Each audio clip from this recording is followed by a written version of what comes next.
thrilled to get the invitation to come along to be here today, because watching you start out really not really sure that you ever wanted to get into treatment actually, and that was a real struggle.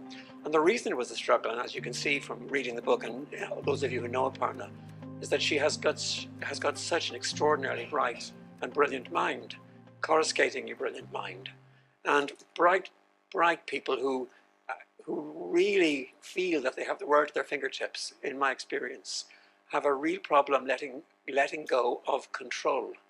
And I think for you particularly, it was feeling that somehow you were going out of control. And it's a word that doesn't occur much in the book, but I think it's a really important word.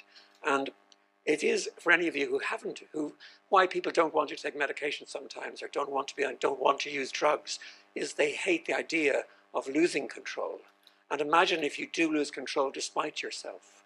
And I think that what people don't appreciate with mental illness is that this starts creeping up on you, and suddenly you're not aware of quite what you're doing, where you stand, the ground is infirm, you're not secure anymore. And this sense of insecurity is really very frightening.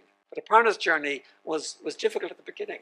It was, I don't really believe this, it can't be true. And then suddenly an acceptance of the fact that medication might help. And then it did help, but it didn't help completely. And over the years, year on year, what she writes about are some manic episodes. Well, they were kind of slightly below that in the later stages, but they were disturbing for the family.